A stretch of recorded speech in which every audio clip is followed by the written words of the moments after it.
उत्तर प्रदेश के एक छोटे से जिले में बसा गांव अमरपुर उस दिन सुनहरी धूप में नहा रहा था।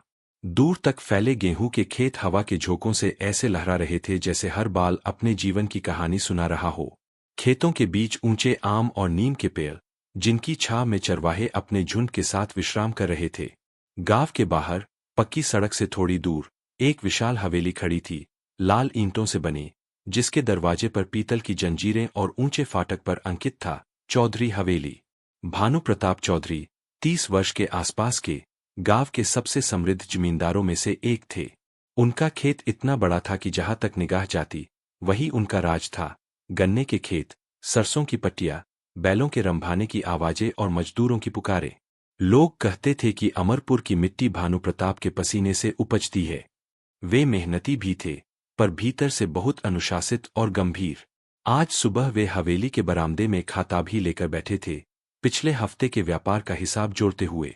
अचानक दूर से आती बैलगाड़ी की चरमराहट ने उनकी तल्लीनता तोड़ दी।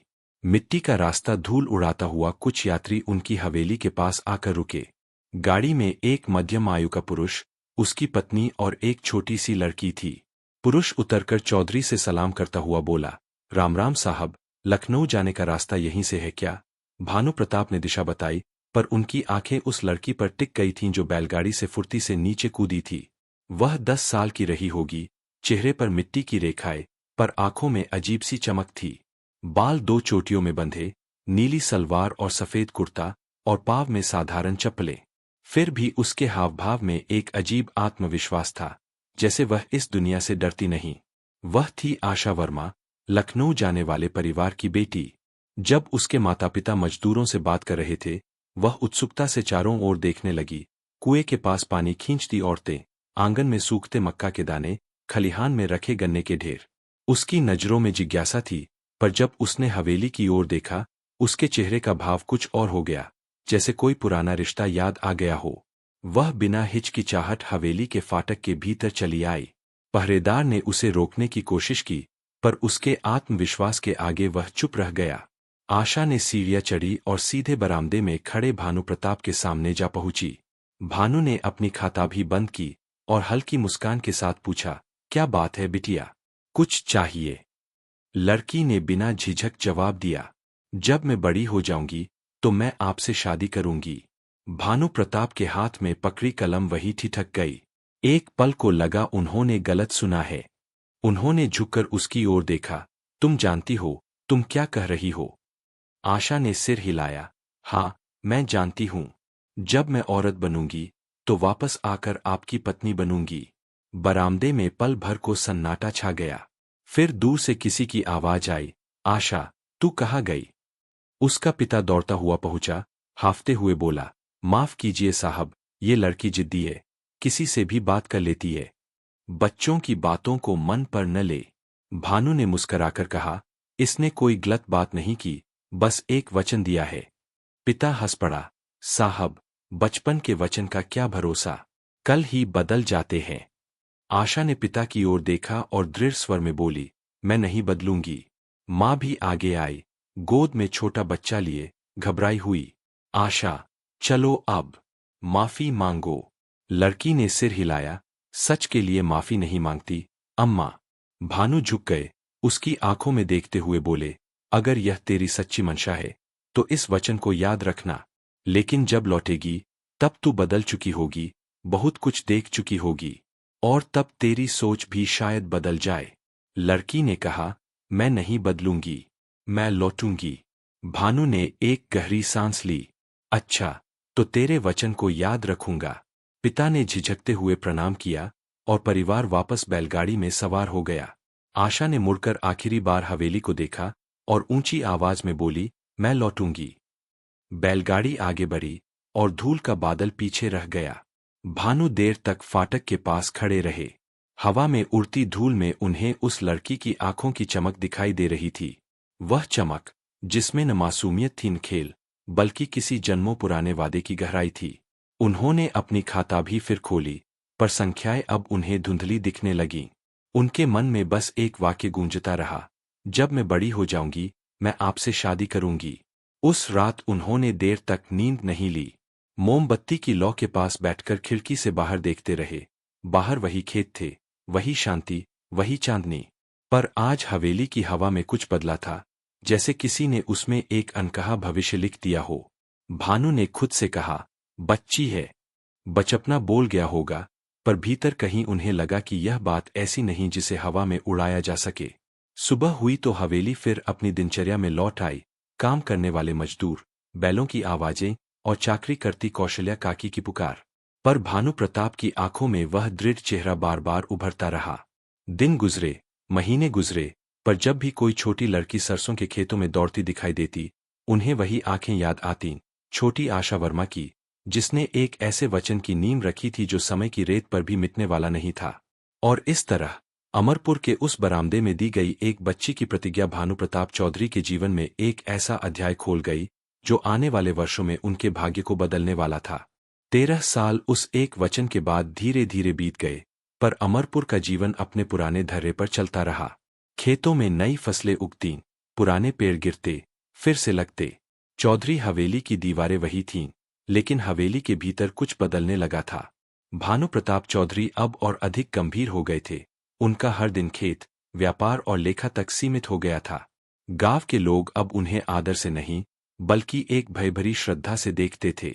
फिर एक दिन उनकी जिंदगी में नंदिनी माथुर आई, पास के शहर कानपुर के एक व्यापारी की बेटी। नंदिनी सादा कपड़ों में भी चमकती थी। उसकी हंसी में कुछ ऐसा था जो पूरे आंगन को उजाला कर दे। वे दोनों की मुलाकात मेले में हुई थी, जब भानु एक बैल खरीदने गए थे और उसने अपने पिता की दुकान पर ग्राहकों को संभालते हुए भानु की मदद की थी। उसकी बातों में बुद्धिमत्ता और अपनापन था, जो भानु को बरसों बाद किसी ने दिया। कुछ ही महीनों में रिश्ता तय हो गया। गांव में शादी की तैयारियां शुरू हुईं। हल्दी की महक हवेली की दीवारों से टकराई, महिलाएं गीत गा रही थीं, और पूरे अमरपुर ने मानो एक नया जन्म लिया। विवाह का दिन आया तो हवेली के दरवाजों पर आम और अशोक के पत्तों के तोरण लगे, ढोलक की थाप गूंजी और लाल जोड़े में नंदिनी जब चौखट पार कर अंदर आई, तो भानु को लगा मानो उनकी जिंदगी फिर से शुरू हो रही है। नंदिनी ने हवेली को घर बना दिया। उसने हर कोने को सजा दिया। आंगन में तुलसी चौरा, दीवारों पर रंगोली, खिड़कियों पर हल्की पर्दे और बरामदे में फूलों के गमले। सुबह की चाय में उसकी हंसी घुली रहती थी, और रात को हवेली से भजन की ध्वनियां आती। नौकर मजदूर तक कहते, साहब अब मुस्कुराने लगे हैं। 2 साल तक यह घर किसी स्वप्न जैसा रहा। और जब नंदिनी ने बताया कि वह मां बनने वाली है, तो भानु की आंखों में पहली बार आंसू चमके।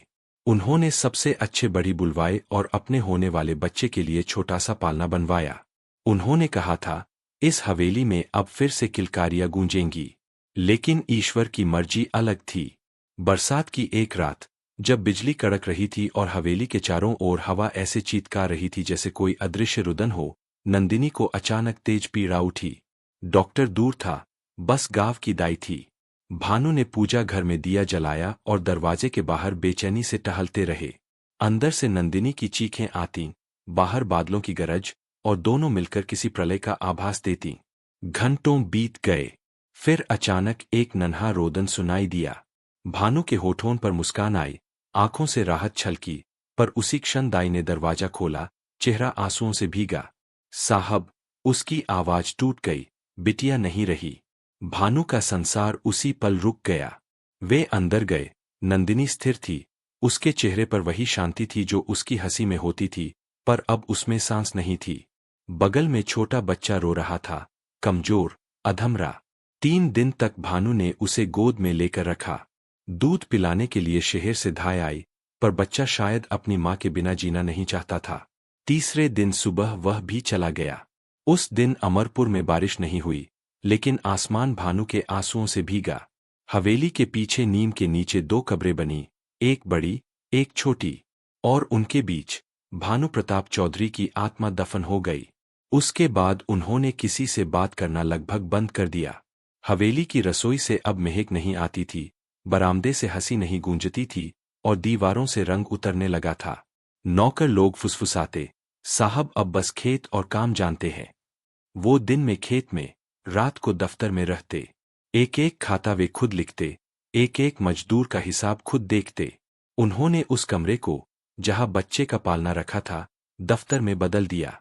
नंदिनी के कपड़े, गहने, पत्र, सब एक संदूक में बंद कर अटारी में रख दिए। वो जब भी अकेले होते वही संदूक खोलते, पर कुछ छूते नहीं, बस बैठकर देखते रहते, जैसे किसी पुराने जीवन की झलकियां हों। कौशल्या काकी उन्हें खाना देती, पर वो बस थोड़ा सा खाते। एक दिन उन्होंने कहा, बाबूजी, इंसान को जीने के लिए कोई न कोई आसरा चाहिए। भानु ने बस इतना कहा, मेरा आसरा काम है। गांव में कई लोगों ने कोशिश की कि भानु फिर से शादी कर ले। एक दो बार शहर के रिश्तेदारों ने प्रस्ताव भेजे, पर उन्होंने हमेशा एक ही जवाब दिया, मैंने अपनी जिंदगी में जो एक बार पाया वो फिर नहीं मिलेगा। वो अब भावनाओं से परे एक मशीन बन गए थे। खेतों में नई मशीनें लगाईं, अनाज के भंडार बनवाए, गोदामों में हिसाब किताब के रजिस्टर जमा हुए। अमरपुर की अर्थव्यवस्था भले उन्नति कर रही थी, पर चौधरी हवेली का दिल सूना पड़ा था।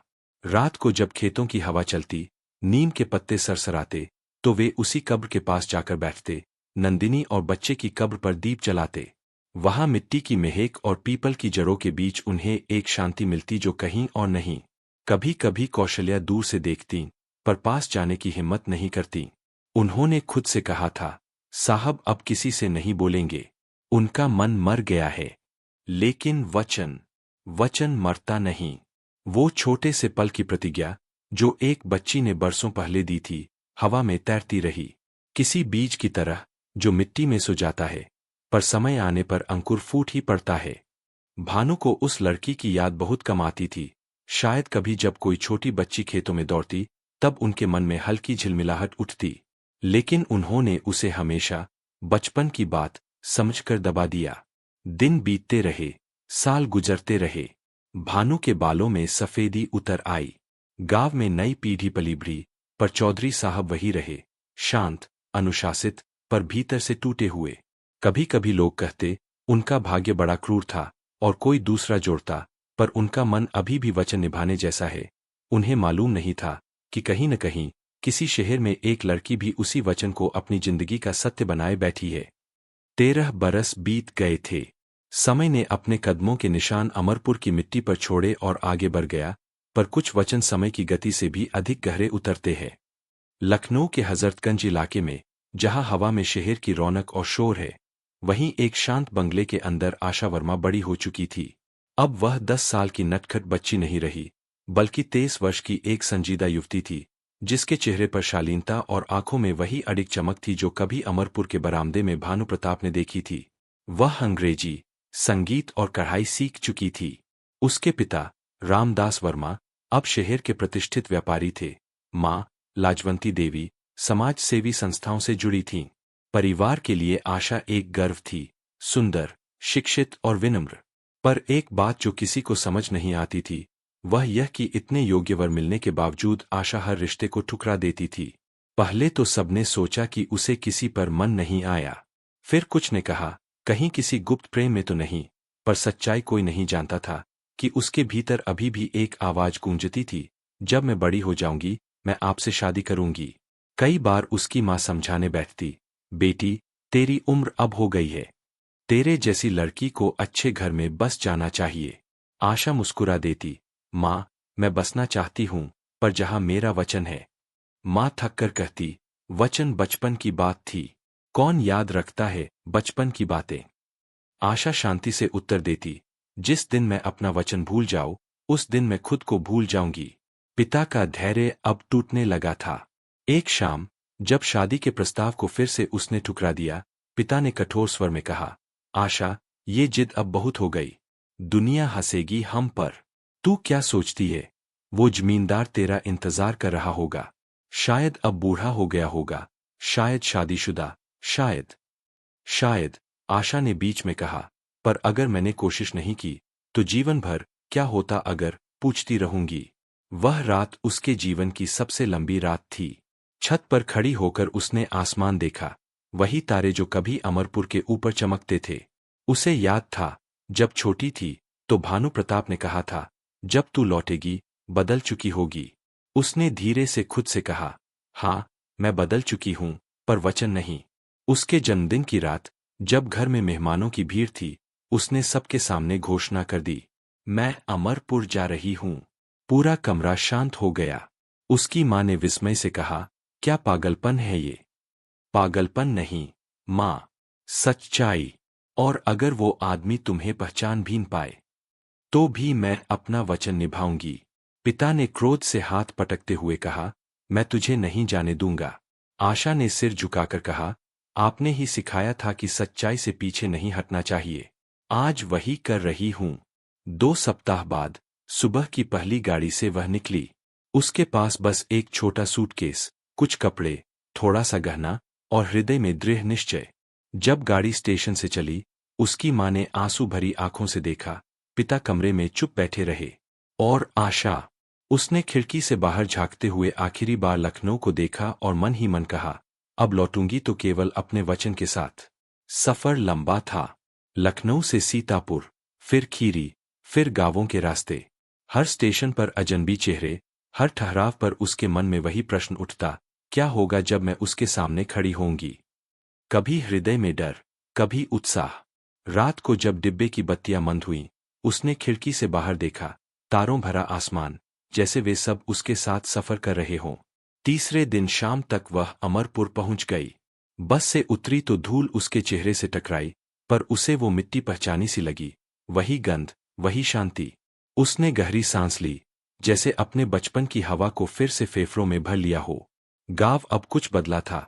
कुछ कच्चे रास्ते पक्के हो चुके थे, कुछ नई दुकानें खुली थीं, पर नीम का पुराना पेड़ अब भी चौपाल के पास खड़ा था। एक वृद्धा ने उसे पहचानने की कोशिश की। बिटिया, तुम कौन? लखनऊ से आई हूं। चौधरी हवेली यही है न? वृद्धा बोली। हाँ बिटिया, अब भी वही है। चौधरी अब बहुत शांत हो गए हैं। बरसों पहले पत्नी और बच्चे को खो दिया, तब से अकेले रहते हैं। आशा का दिल कस गया। उसने आकाश की ओर देखा। शायद यह भगवान की ही योजना थी कि उसे इतने वर्षों तक रोक कर रखा गया। वह धीरे धीरे हवेली की ओर बढ़ी। सूरज हल रहा था, सुनहरी रोशनी दीवारों पर फैल रही थी। वही ऊंचा फाटक, वही लाल ईंटें, पर हवेली अब थकी हुई लग रही थी। बरामदे में खामोशी थी। जहां कभी कामगारों की आवाजें गूंजती थीं, अब बस हवा की सरसराहट थी। वह फाटक के पास रुकी। एक पल को उसके कदम थम गए। क्या सच में जाना चाहिए? अगर वो मुझे ठुकरा दे तो? अगर उसने शादी कर ली हो तो? फिर उसके भीतर वही आवाज उठी, वचन निभाने वाला कभी असफल नहीं होता। उसने गहरी सांस ली और आगे बढ़ गई। अचानक घोड़े की टापें सुनाई दीं। दूर से धूल का गुबार उठा और एक सवार धीरे धीरे पास आने लगा। भानु प्रताप चौधरी। वही तेज चाल, वही स्थिर चेहरा, बस बालों में कुछ सफेदी और आंखों में वर्षों का सन्नाटा। घोड़ा रोककर उन्होंने पूछा, कौन हो बेटी? कुछ काम है? आशा ने उत्तर दिया, पहचानिए मुझे, चौधरी साहब। मेरा नाम आशा वर्मा है। भानु ने भौहें सिकोड़ ली। आशा वर्मा? नाम कहीं सुना हुआ लगा, पर समय की धूल ने स्मृतियों को ढक रखा था। आशा ने धीमे स्वर में कहा, 13 साल पहले, जब मैं 10 साल की थी, आपसे एक वचन लिया था। भानु की आंखें धीरे धीरे चौड़ी हुईं और जैसे किसी दीपक की लौ फिर जल उठी। तू वही बच्ची जिसने कहा था, जब बड़ी हो जाएगी तो मेरी पत्नी बनेगी। आशा ने मुस्कुराकर सिर झुका दिया। हाँ, वही। भानु के होठों पर हल्की मुस्कान आई, पर आवाज में थरथराहट थी। 13 साल, और तू सच में लौट आई? वचन निभाने आई हूं, साहब। बरामदे के पीछे से धूप हल रही थी और उनके बीच बस हवा बोल रही थी। भानु ने धीरे से कहा, अंदर चल, बेटी। यहां खड़ी रहना उचित नहीं। पर उसके हर शब्द में हल्की कंपकंपी थी, जैसे कोई पत्थर अचानक जीवन की ऊष्मा से पिघलने लगा हो। भानु प्रताप कुछ देर तक वहीं खड़े रहे, जैसे किसी स्वप्न से बाहर आए हों। उनकी आंखों में वर्षों की थकान थी, पर आज उनमें एक नई जिज्ञासा भी थी। यह वही बच्ची थी जो कभी उनके बरामदे में खड़ी होकर कह गई थी, जब मैं बड़ी हो जाऊंगी, मैं आपसे शादी करूंगी। उन्होंने मन ही मन कहा। 13 साल बीत गए और ये वचन अब भी जीवित है। उन्होंने आशा को हवेली के भीतर चलने का संकेत दिया। अंदर आओ, धूप तेज है। दरवाजे से भीतर कदम रखते ही हवा में एक पुरानी याद की खुशबू घुल गई। वही लकड़ी की गंध, वही शांत गलियारे, पर दीवारों पर अब समय की दरारें थीं। आशा ने चारों ओर देखा। कमरे पहले से अधिक शांत थे और हर दीवार जैसे कुछ कहने की कोशिश कर रही थी। भानु ने धीमे स्वर में पूछा, तू अकेली आई है? आशा ने सिर हिलाया। हाँ, मेरे माता पिता मेरे आने के विरुद्ध थे, पर मैं नहीं रुक सकती थी। इतनी दूर अकेले? उन्होंने विस्मय से कहा। वचन के रास्ते में डर नहीं होता साहब, उसने उत्तर दिया। भानु ने हल्की मुस्कान दी, वही मुस्कान जो वर्षों पहले एक बच्ची को देखकर आई थी, पर इस बार उसमें एक अलग गहराई थी। उन्होंने नौकरानी को बुलाया। कौशल्या, मेहमान के लिए पानी लाओ। कौशल्या काकी, जो अब और भी वृद्ध हो चुकी थीं, रसोई से निकलकर आईं। उन्होंने आशा को देखा और एक पल के लिए ठिठक गईं। यह युवती कुछ जानी पहचानी लग रही थी, पर कहाँ देखा था, याद नहीं आया। भानु ने कहा, यह लखनऊ से आई है, कुछ दिन यहाँ रहेंगी। कौशल्या ने सिर झुकाकर कहा, ठीक है बाबूजी। आशा बोली, मुझे मेहमान मत कहिए, इस घर में मेरा भी एक अंश है, भले ही अनकहा। भानु कुछ क्षण मौन रहे, फिर बोले, तेरा कमरा ऊपर है, नीले पर्दों वाला, तू विश्राम कर ले। ऊपर का कमरा खुला तो धूल के साथ यादें भी उड़ चलीं। नीले पर्दे, पुराना पलंग, खिड़की से दिखते खेतों का विस्तार, वही दृश्य जो कभी 10 साल की बच्ची ने पहली बार देखा था। आशा खिड़की पर खड़ी होकर बोली, 13 साल पहले मैंने यहीं से आपको देखा था, जब आपने खेत की ओर देखा था, तब मुझे लगा था कि यही मेरा संसार है। भानु उसके शब्दों से अचकचाए। उन्होंने बस कहा, लोग समय के साथ बदल जाते हैं। आशा ने धीरे से कहा, मैं भी बदली हूं, पर मेरा वचन नहीं।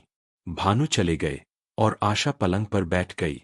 उसकी आंखों के आगे भानु का चेहरा घूमता रहा, वही सख्त जबड़ा, वही ठहराव भरी आंखें, पर अब उनमें एक अनकही पीड़ा थी। उसे गांव की औरतों की बातें याद आईं, उन्होंने अपनी पत्नी और बच्चे को खो दिया। आशा ने मन ही मन कहा, भगवान, मुझे अब समझ आया, आपने क्यों मुझे यहाँ बुलाया। रात का समय आया। हवेली की रसोई में फिर से चूल्हा जल उठा। वर्षों बाद कौशल्या ने भोजन तैयार किया और भानु ने पहली बार किसी के साथ खाना खाने का निमंत्रण दिया। आओ, साथ बैठो, उन्होंने कहा। आशा झिझकते हुए बैठी। प्लेटों में सादा खाना, दाल, चपाती और हल्की सब्जी। वातावरण शांत था, बस दीपक की लौ टिमटिमा रही थी। लखनऊ में तेरी पढ़ाई कैसी रही? अच्छी। माँ ने मुझे सब कुछ सिखाया, पर जो सीख मैंने जीवन से पाई, वह किसी किताब में नहीं थी। भानु ने हल्के स्वर में पूछा, तेरी माँ को चिंता नहीं हुई, तू अकेली चली आई?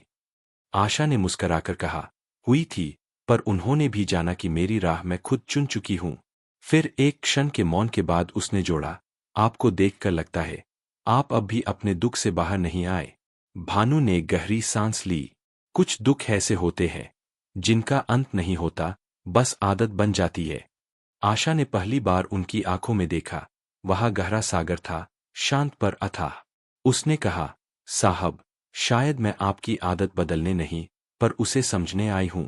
भोजन के बाद भानु बरामदे में चले गए। रात की हवा में चांद की रोशनी खेतों पर बिछी थी। आशा ने दूर से उन्हें देखा, एक अकेला आदमी, अपने अतीत की परछाइयों से घिरा हुआ। उसने मन में निश्चय किया, मैं इस घर में फिर से जीवन भर दूंगी। जिस घर से हंसी चली गई, वहां अब मुस्कान लौटेगी। अगली सुबह सूरज की किरणें जब खिड़की से भीतर आईं, तो हवेली के भीतर कुछ नया था। आशा ने खुद रसोई में कदम रखा। कौशल्या काकी, मैं मदद करूं? वृद्धा ने चौंक कर कहा, अरे बिटिया, तू हाथ क्यों गंदे करेगी? हाथ नहीं, घर साफ होंगे, काकी। उस दिन पहली बार रसोई में हंसी गूंजी। भानु ने दरवाजे से यह दृश्य देखा और वर्षों बाद उनके चेहरे पर हल्की मुस्कान आई। दिन बीतते गए। अब हवेली की दीवारों में फिर से जीवन की आहट थी। रसोई की महक, आंगन में रखे तुलसी चौरे पर दिया और सीढ़ियों पर किसी के पायल की धीमी झंकार। भानु को खुद नहीं पता चला कि कब वह सुबह खेतों के साथ नहीं, बल्कि हवेली के भीतर किसी के कदमों की आहट से शुरू करने लगे। एक शाम, जब आशा किताबें समेट रही थी, उसने एक पुराने संदूक को देखा। यह क्या है? भानु बोले, मत खोलना, उसमें नंदिनी की यादें हैं। आशा ने सिर झुका लिया, मैं बस साफ कर रही थी, छूने नहीं आई थी। भानु ने कहा, नंदिनी बहुत अच्छी थी, वह घर की आत्मा थी, और आप अब भी उसे याद करते हैं? हाँ, भानु ने उत्तर दिया, याद करना भूलने से बेहतर है। आशा ने धीरे से कहा, मैं उसे मिटाने नहीं आई, बस उसकी दी हुई रोशनी फिर से जलाने आई हूं। भानु ने कुछ नहीं कहा, पर पहली बार उनके चेहरे पर दर्द नहीं, बल्कि शांति की झलक थी। उस रात, जब हवेली की बत्तियां बुझ गईं, बरामदे की हवा में एक धीमी सुगंध घुली, जैसे किसी ने पुरानी पीड़ा पर नया फूल रख दिया हो। भानु खिड़की के पास खड़े होकर आसमान देख रहे थे। वह खुद से बोले, 13 साल पहले एक बच्ची ने कहा था, मैं लौटूंगी, और आज वह सच में लौट आई। शायद यह भगवान की मर्जी थी। आशा अपने कमरे में लेटी थी, पर नींद नहीं आई। उसने अपने मन से कहा, अब कहानी शुरू हुई है। अगले कुछ दिन हवेली में जैसे नई सुबह लेकर आए। भानु प्रताप चौधरी की दिनचर्या वही थी। सुबह खेतों की सैर, मजदूरों को निर्देश, दफ्तर के हिसाब किताब, पर अब उनके भीतर कुछ बदल रहा था। जब भी वे लौटते, बरामदे में किसी आवाज का इंतजार होता, और वहां, हल्के गुलाबी दुपट्टे में, वही युवती खड़ी मिलती, हाथों में चाय की प्याली, चेहरे पर शालीन मुस्कान। आपके लिए, आशा कहती। भानु कहते, इतनी सुबह क्यों उठ जाती हो? वह मुस्कुराकर जवाब देती, आदत डाल रही हूं, चौधरी हवेली की। धीरे धीरे हवेली में फिर से जीवन की गंध घुलने लगी। आंगन में तुलसी के पास दीपक फिर से जलने लगा, और बरामदे की दीवारों पर लगे पुराने दिए अब शाम को रोशनी देने लगे। कौशल्या काकी अक्सर कहती, बाबूजी अब फिर से इंसान जैसे लगते हैं। एक दोपहर, जब भानु खेत से लौटे, तो उन्होंने देखा आशा पुस्तकालय में बैठी है। यह वही कमरा था, जिसे भानु ने वर्षों से बंद रखा था। किताबों पर धूल की मोटी परत थी। तू यहाँ क्या कर रही है? उन्होंने धीमे स्वर में पूछा।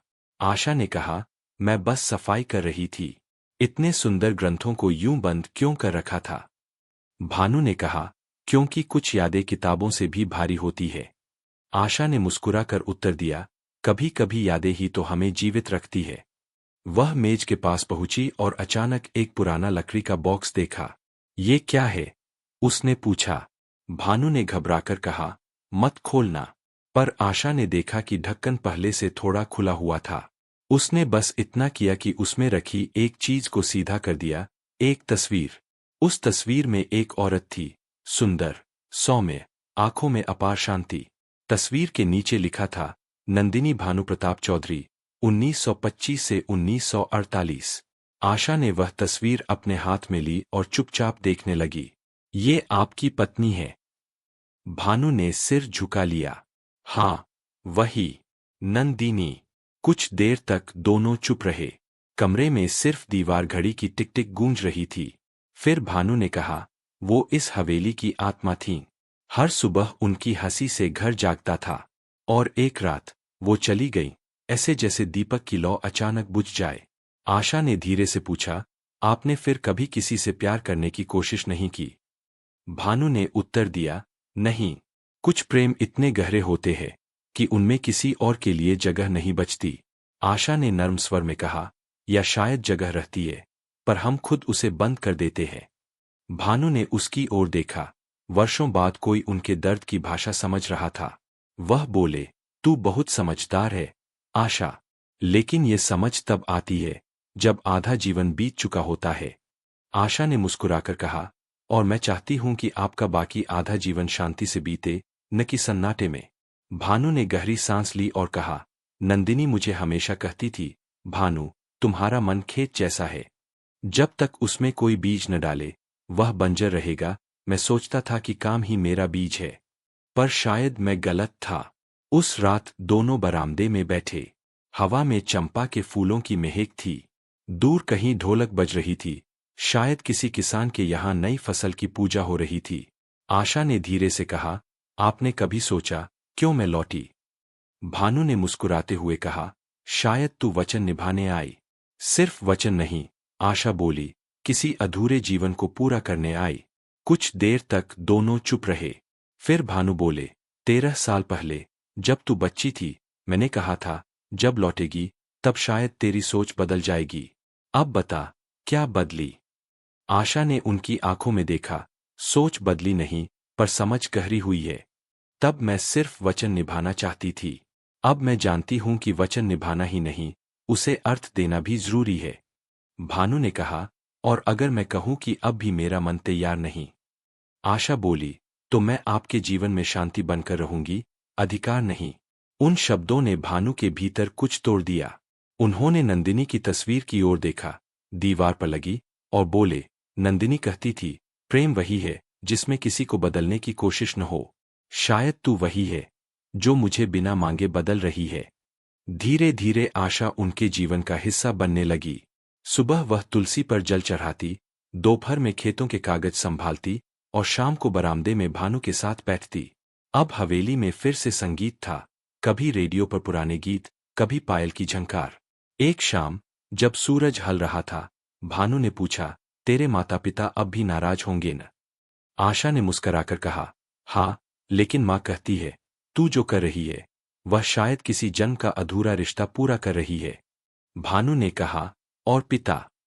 वो कहते हैं तेरे कदम गलत है, पर मैं मानती हूं कभी कभी सही रास्ते वही होते हैं जिन्हें समाज गलत समझता है। भानु ने धीरे से कहा, तेरा साहस मुझे डराता है। क्यों? क्योंकि मैं जानता हूं जिस रास्ते पर तू चली है वहां दर्द भी है। मैं नहीं चाहता कि तू वही झेले जो मैंने झेला। आशा ने मुस्कराकर कहा, दर्द से डरकर जीना, जीना नहीं होता। धीरे धीरे हवेली का सन्नाटा बदलने लगा।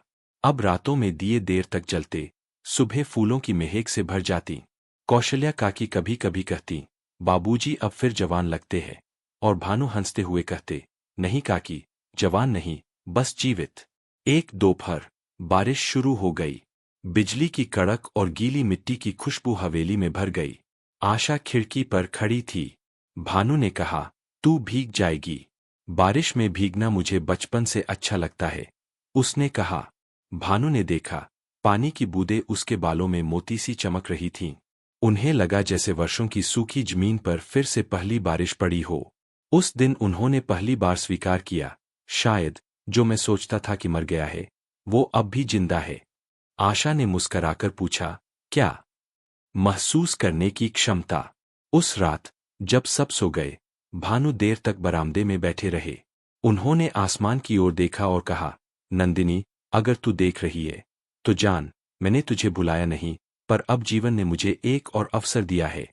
शायद यह तेरे ही आशीर्वाद से आया है। हवा में चंपा की खुशबू घुली रही। भीतर कमरे में आशा दीपक की लौ के पास बैठी थी, आंखें बंद, होठों पर हल्की मुस्कान, जैसे उसे उस क्षण सब समझ आ गया हो। बरसात के बाद का मौसम था। खेतों में नमी थी, हवा में मिट्टी की महक और आसमान में धूप और बादलों का खेल। अमरपुर के खेत फिर से हरे हो गए थे, जैसे धरती ने अपना घाव भर लिया हो। उसी सुबह भानु प्रताप चौधरी ने वर्षों बाद अपने अस्तबल से घोड़े निकलवाए। कौशल्या काकी ने आश्चर्य से पूछा, बाबूजी, इतने बरस बाद घोड़े क्यों निकाले? भानु ने धीमे से कहा, कभी कभी पुराने रास्ते फिर से चलने को बुलाते हैं। जब आशा नीचे आई तो उसे देखकर भानु ने हल्की मुस्कान दी। कभी खेत देखे हैं नजदीक से? उन्होंने पूछा। आशा ने कहा, दूर से बहुत देखे हैं, पर मिट्टी को छूकर नहीं। तो आज चलो, घोड़ा संभाल सकोगी? संभाल लूंगी, उसने आत्मविश्वास से कहा। कुछ देर बाद दोनों घोड़ों पर सवार होकर खेतों की ओर निकले। रास्ते में हवा उनके बालों से खेल रही थी। गांव के बच्चे रास्ते किनारे खड़े होकर हाथ हिला रहे थे। चौधरी साहब फिर से खेत देखने निकले हैं। पहली बार वर्षों में भानु के चेहरे पर वही स्फूर्ति लौट आई थी। उन्होंने कहा, ये जमीन मेरी नहीं, मेरे पिता की भी नहीं, ये तो उस मिट्टी की है जिसमें हमने अपने सपने बोए थे। हर एक खेत, हर एक पौधा मुझे किसी रिश्तेदार जैसा लगता है। आशा ने ध्यान से सुना, और कभी लगा कि इस मिट्टी ने आपको भी थामे रखा। भानु ने उत्तर दिया, हाँ, जब सब कुछ खो गया था तब यही मिट्टी मेरा सहारा थी। अगर ये न होती तो शायद मैं भी न होता। दोनों धीरे धीरे नदी की ओर बढ़े। घाघरा की एक शाखा थी जो गांव के पास बहती थी। वहां पानी शांत था, किनारों पर बेंत के पेड़ झुके हुए थे। उन्होंने घोड़े बांधे और किनारे बैठ गए। भानु ने कहा, नंदिनी को यहाँ बहुत आना पसंद था। वो कहती थी कि पानी इंसान के दिल जैसा होता है, जितना स्थिर दिखे भीतर उतनी लहरें होती है। आशा ने धीमे से कहा, और आप? मैंने तब समझा ही नहीं, अब समझता हूं। कुछ देर तक दोनों चुप रहे। फिर आशा ने पूछा, आप भाग्य में विश्वास करते हैं? भानु ने मुस्कुराकर कहा, पहले करता था, फिर नहीं रहा। अब लगता है कि भाग्य वही है जो इंसान खुद अपने कर्म से लिखता है। आशा ने कहा, मुझे लगता है भाग्य भी कोई अदृश्य धागा है जो दो आत्माओं को जोड़ देता है। चाहे जन्म कुछ भी हो, रास्ते किसी न किसी तरह मिलते ही है। भानु ने उसकी ओर देखा। उसकी आंखों में कोई तर्क नहीं, बस शुद्ध श्रद्धा थी। तेरे भीतर बहुत विश्वास है, भानु ने कहा। और आपके भीतर बहुत डर, उसने सहजता से उत्तर दिया। भानु चौंक गए। डर? हाँ, आशा बोली, आप अब भी जीने से डरते हैं, जैसे जीवन ने धोखा दिया हो। भानु कुछ देर तक मौन रहे, फिर बोले, शायद तू सही कहती है। मैंने जीना बंद कर दिया था, सिर्फ निभाना शुरू कर दिया था। और अब लगता है जैसे कोई मुझे फिर से जगाने आया है। आशा ने हल्के स्वर में कहा, फिर जाग जाइए। धरती फिर से हरी है, आसमान फिर से साफ है। भगवान ने आपको नया मौसम दिया है। भानु ने मुस्कुराते हुए कहा, तू अजीब लड़की है, आशा। तेरे शब्द किसी साधु जैसे लगते हैं। शायद इसलिए कि मैंने अपना नाम सच में जिया है। उसने कहा, आशा जो बुझी लौ में भी रोशनी देखती है। शाम तक वे लौटे। रास्ते में गांव के लोग नमस्ते करते रहे और बरसों बाद चौधरी हवेली के बाहर बच्चों की हंसी सुनाई दी। कौशल्या ने देखा तो कहा, बाबूजी आज तो जवान लग रहे हैं। भानु हंसे, हल्के लेकिन सच्चे। रात को हवेली में दीपक जल रहे थे। आशा खिड़की के पास बैठी थी, उसके बाल अब भी हवा से बिखरे थे। भानु ने पूछा, थक गई? थकान नहीं, संतोष है। कभी कभी लगता है तू यहां इसलिए आई कि मुझे मेरी जमीन से फिर जोड़ सके। आशा ने मुस्कुराकर कहा, शायद इसलिए कि मैं आपको फिर मिट्टी से जोड़ दूं, ताकि आप आसमान तक देख सके। भानु ने एक क्षण उसे देखा, फिर धीरे से कहा, आशा, अगर जिंदगी ने मुझे फिर से अवसर दिया है, तो शायद तू वही अवसर है। आशा की आंखें नम हो गईं। उसने बस इतना कहा, मैं अवसर नहीं, परिणाम हूं आपके धैर्य का। कुछ दिनों बाद भानु ने उसे खेतों का सारा हिसाब दिखाया। देख, यह सब जो मैंने बनाया, उसमें बस मेहनत है, पर प्रेम का कोई अंश नहीं। आशा बोली, अब होगा। प्रेम तब आता है जब कोई उसे बांटने वाला मिल जाए। धीरे धीरे दोनों की दिनचर्या एक हो गई। सुबह वे साथ तुलसी को प्रणाम करते, दिन में खेतों पर जाते, शाम को बरामदे में चाय पीते। एक दिन भानु ने कहा, तू शहर की पढ़ी लिखी लड़की है। यहाँ की मिट्टी, ये धूप, ये जीवन तुझे बंधन नहीं लगते। आशा ने कहा, नहीं साहब, मुझे तो यही स्वतंत्रता लगती है। शहर में सब कुछ है, पर सुकून नहीं। यहाँ सुकून है, इसलिए सब कुछ है। उनकी बातें अब सिर्फ वचन या अतीत तक सीमित नहीं रहीं, अब उनमें भविष्य की हल्की आहट थी। भानु कभी कभी सोचते, अगर नंदिनी होती तो शायद यही चाहती कि मैं फिर से मुस्कुराऊं। आशा कभी कभी सोचती, शायद मैं किसी और के अधूरे सपने का हिस्सा बन रही हूं। एक शाम, सूर्यास्त के वक्त, दोनों नदी किनारे गए। आसमान नारंगी था और हवा में ठंडक। आशा ने कहा, क्या कभी लगा कि भगवान ने हमें किसी कारण से मिलाया है? भानु बोले, हाँ, पर कारण अभी समझ नहीं पाया। शायद इसलिए कि कुछ बातें समझने के लिए नहीं, जीने के लिए होती है। उसने कहा। वे चुप रहे। दूर कहीं शंख की आवाज आई, जैसे किसी मंदिर से प्रार्थना उठ रही हो। भानु ने धीरे से कहा, तूने मेरे भीतर जो शांति जगाई है, उसके लिए अगर शब्द होते तो मैं कह देता, पर कुछ बातें बस महसूस की जाती है। आशा ने उसकी ओर देखा और कहा, तो महसूस करिए, मैं यही चाहती हूं। उस रात, जब हवेली में दीपक बुझे, बाहर पेड़ों पर जुगनू चमक रहे थे। भानु ने खिड़की से बाहर देखा, वही पेड़, वही आसमान, लेकिन अब सब जीवित लग रहा था।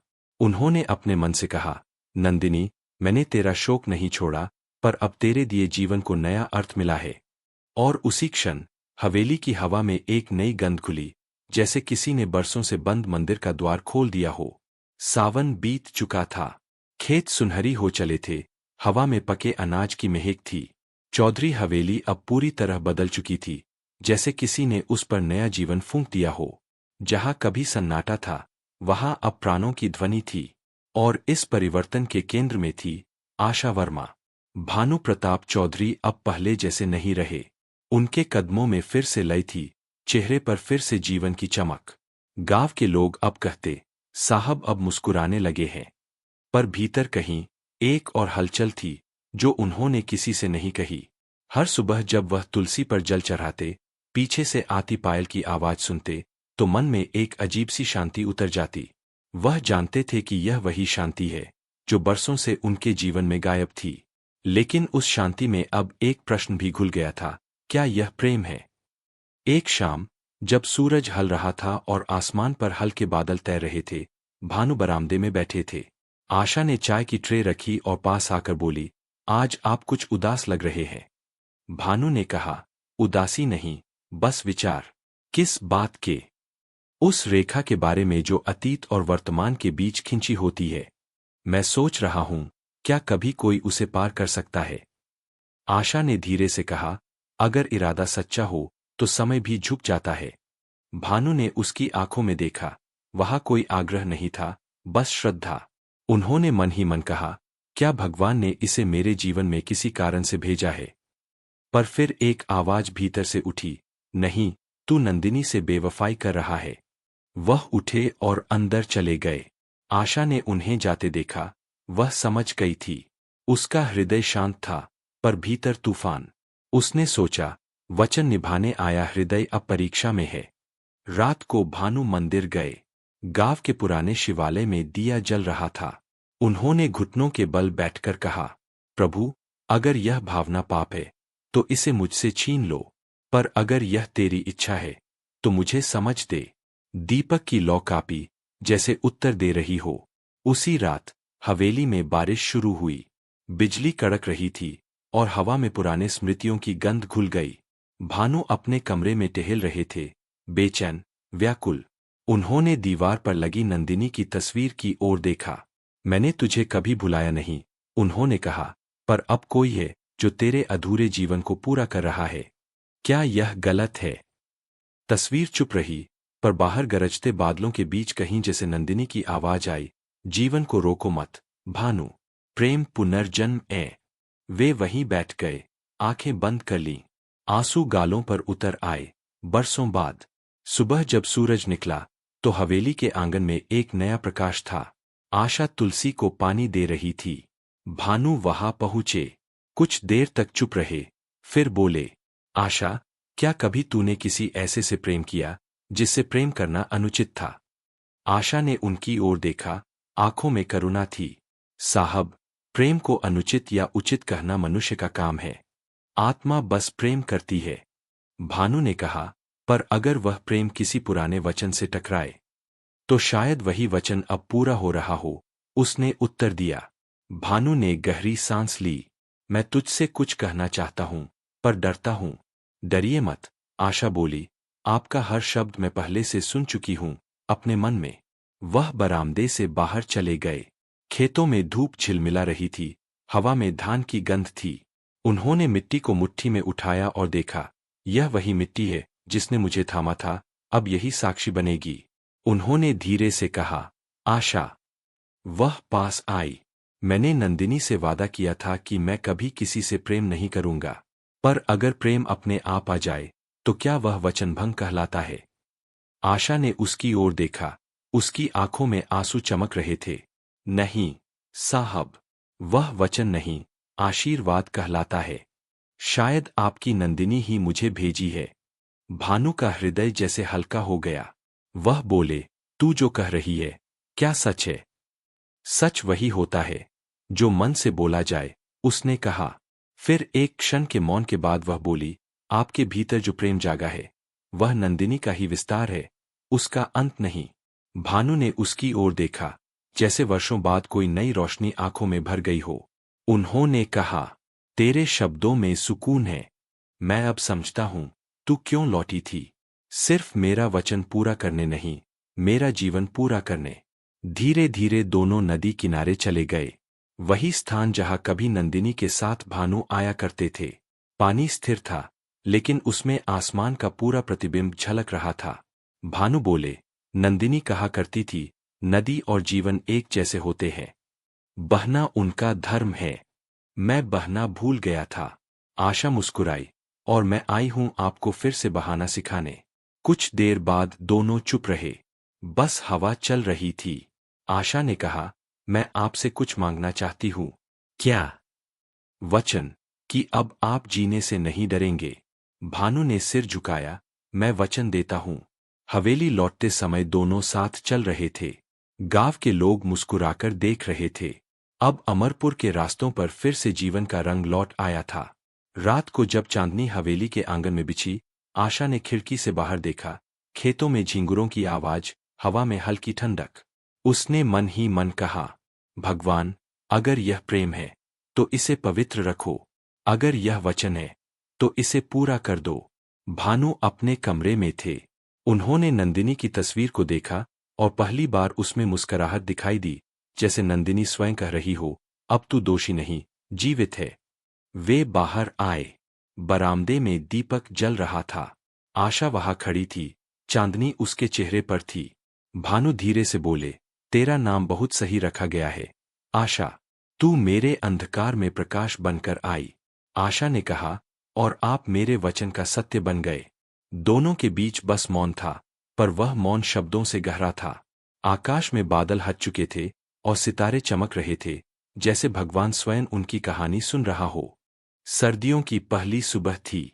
खेतों पर हल्की धुंध थी और सूरज की किरणें उस धुंध को चीरती हुई जमीन पर उतर रही थीं। चौधरी हवेली के आंगन में तुलसी का दिया जल रहा था, जिसकी लौ ठंडी हवा में कांप रही थी। और उसके सामने भानु प्रताप चौधरी खड़े थे, शांत, गंभीर, लेकिन अब भीतर कोई रिक्तता नहीं थी। बरसों से जो व्यक्ति मृत्यु और स्मृति के बीच जी रहा था, आज पहली बार जीवन के बीच खड़ा था। पीछे से आई पायल की झंकार ने उस मौन को तोड़ा। प्रणाम साहब, आशा ने कहा, हाथ जोड़ते हुए। भानु ने मुड़कर देखा। उसकी आंखों में सुबह का उजाला उतर आया। आज हवा अलग लग रही है, उन्होंने कहा। क्योंकि आज निर्णय का दिन है, आशा ने उत्तर दिया। भानु ने सिर झुकाया। हाँ, आज निर्णय का दिन है, और शायद मुक्ति का भी। उस दिन गांव में एक अलग हलचल थी। चौधरी हवेली में मेहमान आ रहे थे। कौशल्या काकी इधर-उधर दौड़ रही थीं। रसोई से लड्डू की खुशबू आ रही थी।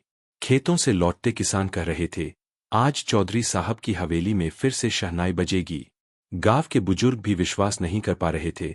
भानु प्रताप, जिसने बरसों तक किसी स्त्री की छाया तक को पास नहीं आने दिया, आज विवाह कर रहा है।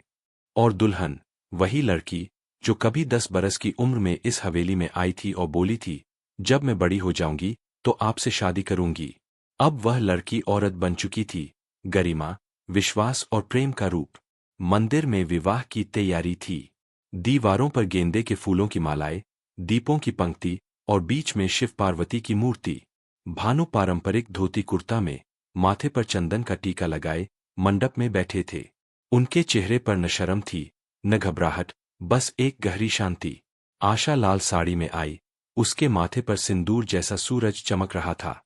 गांव की औरतें फुसफुसा रही थीं, भगवान की मर्जी देखो, जो बच्ची कभी चौधरी साहब से वचन लेकर गई थी, वही अब लौटकर उनकी संगिनी बनने आई है। विवाह शुरू हुआ। मंत्र गूंजने लगे, मांगल्यं तंतुनानेन। भानु ने हाथ उठाया और आशा के माथे पर सिंदूर लगाया। उस क्षण हवेली की घंटियां बजीं, मंदिर के बाहर खड़े बच्चे ताली बजाने लगे। कौशल्या काकी की आंखों से आंसू बह निकले।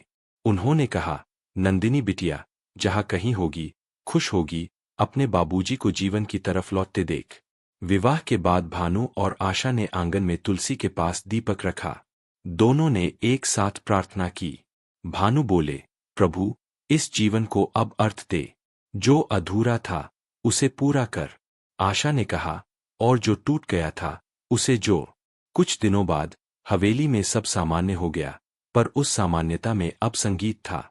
हर सुबह तुलसी के पास आरती, दोपहर को खेतों में हंसी की गूंज और शाम को बरामदे में दीपक की लौ। भानु अब खेतों में कम और लोगों में ज्यादा रहने लगे। वे अब सिर्फ जमींदार नहीं रहे, वे फिर इंसान बन गए थे। गांव के बच्चों को अब वह पढ़ाई करवाते, औरतों को खेती के नए तरीके सिखाते। आशा ने हवेली में एक सीख केंद्र खोला, जहां लड़कियां सिलाई, पढ़ाई और संगीत सीखतीं। गांव अब सिर्फ चौधरी की जमीन नहीं रहा, अब वह चौधरी का परिवार बन गया था। एक दोपहर, जब आशा मंदिर के आंगन में बच्चों को भजन सिखा रही थी, भानु वहां पहुंचे। उन्होंने कहा, आज जब तुझे बच्चों के बीच देखा तो लगा तू सिर्फ मेरा जीवन नहीं, इस पूरे गांव की आशा बन गई है। आशा मुस्कुराई। नाम का असर तो होना ही था। भानु ने कहा, जानती है, कभी कभी लगता है कि मैं फिर से वही लड़का बन गया हूं जो पहली बार नंदिनी को देखने गया था, डरा हुआ पर खुश। फर्क बस इतना है कि अब डर नहीं, विश्वास है। आशा ने उसकी ओर देखा, और मैं वो बच्ची बन गई हूं जो वचन निभाने लौटी थी। फर्क इतना कि अब वचन प्रेम बन गया है। शाम को दोनों नदी किनारे गए, वही स्थान जहां भानु और नंदिनी अक्सर बैठते थे, और जहां अब आशा के साथ जीवन ने नया अर्थ लिया था। पानी में आसमान का प्रतिबिंब था। भानु बोले, नदी अब भी वही है, बस किनारे बदल गए हैं। आशा ने कहा, और बहाव भी। अब यह प्रेम का बहाव है। उस क्षण हवा चली, हल्की, पवित्र, जैसे किसी अदृश्य आशीर्वाद की छुअन। भानु ने सिर झुकाया और कहा, नंदिनी, देख रही है न, मैं अब जीवित हूं। और उन्हें लगा जैसे हवा में किसी ने फुसफुसाकर कहा, मुझे यही चाहिए था। महीनों बाद, जब हवेली में शहनाई फिर से गूंजी, यह किसी और उत्सव के लिए थी। आशा मां बनने वाली थी। पूरा गांव मिठाई बांट रहा था। भानु खेतों में गए, मिट्टी उठाई और बोली, देख नंदिनी, अब यह धरती पूरी हो गई। तूने जो अधूरा छोड़ा था वह पूरा हो गया। समय बीतता गया। हवेली में बच्चे की किलकारी गूंजी, एक बेटा, जिसका नाम रखा गया आरव। आशा ने कहा, इसका अर्थ है शांत, जैसे हमारी आत्माएं अब शांत है। भानु ने मुस्कराकर कहा, और जैसे तूने मेरी अशांति को शांत किया। वर्षों बाद जब लोग चौधरी हवेली का जिक्र करते तो कहते, वो हवेली जहां प्रेम ने मृत्यु को हराया, जहां वचन ने जन्म लिया और जीवन ने उसे पूरा किया। आशा और भानु के जीवन की कहानी अब अमरपुर की लोक कथा बन गई थी। बच्चे स्कूल में सुनते, एक बार एक छोटी लड़की ने एक वचन लिया था और उसने उसे निभाया, न किसी लालच में, न किसी जिद में, बल्कि सच्चे प्रेम में। और बुजुर्ग कहते, जब शब्द सच्चे हों तो भगवान भी उन्हें आशीर्वाद देता है। सालों बाद, जब भानु और आशा वृद्ध हो चुके थे, वे हर शाम उसी नदी किनारे बैठते, हाथों में हाथ, चुपचाप बहते पानी को देखते। भानु कहते, देख, नदी अब भी बह रही है। आशा मुस्कराती, क्योंकि प्रेम कभी रुकता नहीं। एक दिन, जब सूरज डूब रहा था, भानु ने कहा, अगर मैं पहले चला जाऊं तो रोना मत। मैं वहीं रहूंगा जहां यह हवा है, यह मिट्टी है। आशा ने उसका हाथ थाम लिया। और अगर मैं पहले चली गई तो समझना, मैं नदी बन गई हूं जो तुझे हर जगह छुएगी। वर्षों बाद, जब दोनों नहीं रहे, गांव के लोगों ने नदी किनारे एक छोटा सा स्मारक बनाया। यहां वचन ने प्रेम का रूप लिया।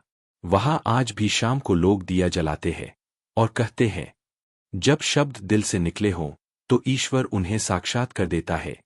और इस तरह वह वचन, जो एक 10 साल की बच्ची ने बरामदे में खड़े होकर कहा था, एक जीवन, एक पीढ़ी और एक युग की सच्चाई बन गया।